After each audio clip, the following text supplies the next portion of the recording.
Za zaključek letošnjega leta smo organizirali posvet na temo obnovljiva in učinkovita raba energije v lokalnih energetskih konceptih slovenskih občin. Namreč, slovenske občine morajo po zakonu izdelati energetske koncepte oziroma bi že v resnici morale. No in sedaj bi pa gospoda Cveta Košca zaprosila, da nam razloži, kako oziroma dokdaj morajo mestne in dokdaj morajo ostale občine izdelati energetske koncepte. Hvala.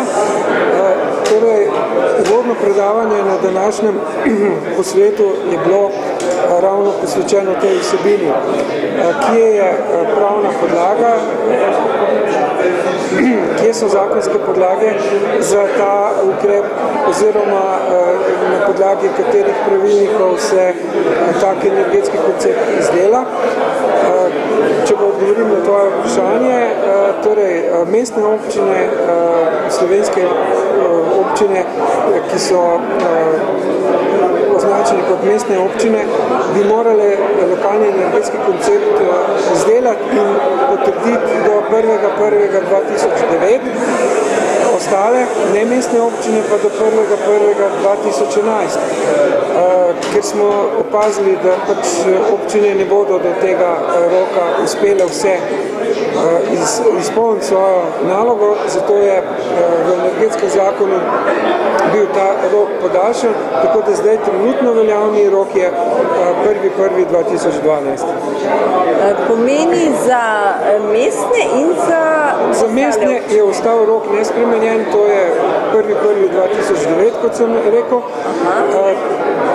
Edino mestna občina Ljubljana še pač tega ni izpolnila, druge občine so izpolnile to zavezo, ampak tudi mestna občina Ljubljana je v jeseni letos začela aktivno izdelovati lokalni energetski koncept in mislim, da bo v parih mesecih tudi ta končan.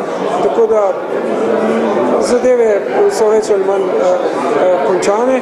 Pri ostalih občinah je pa zadeva taka, da od 212, mislim, da jih je zdaj v Sloveniji, od 212 občin imamo mi podatke, da je lokalne energetske koncepte sprejelo že 131 občin, torej jih še kar precej zadeve ni izpolnilo in za tiste občine velja rok 1.1.2012.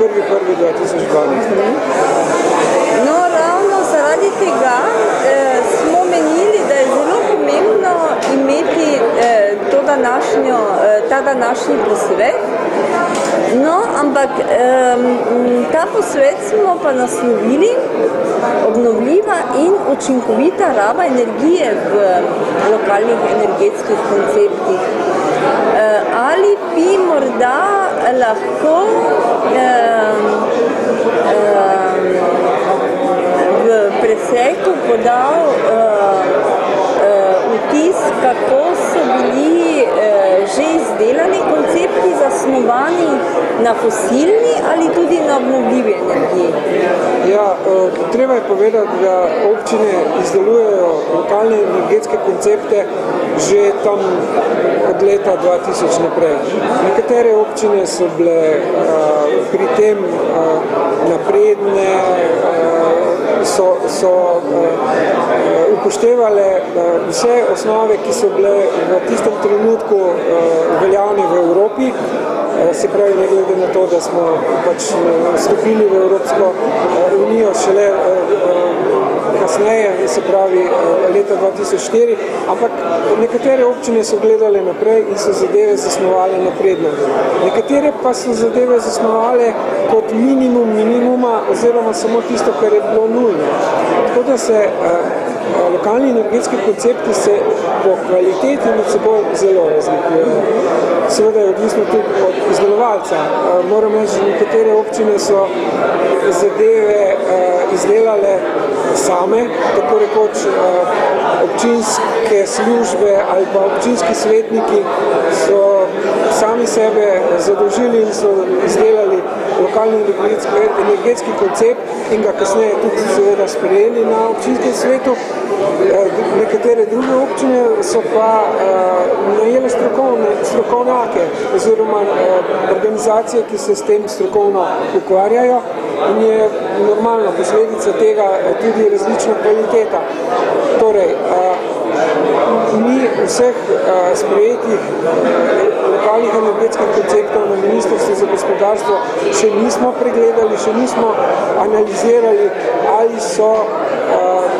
ali ustrezajo novim strateškim dokumentom Republike Slovenije in ali ustrezajo pravilniku za izdelavo, vsebini pravilnika za izdelavo lokalnih energetskih konceptov.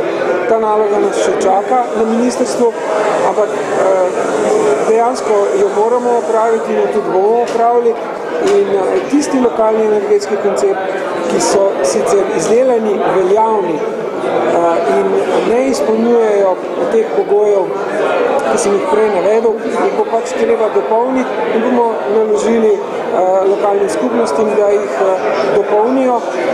Kot sem pa danes v predavanju povedal, bo pa ta rok postavljen na leto 2015.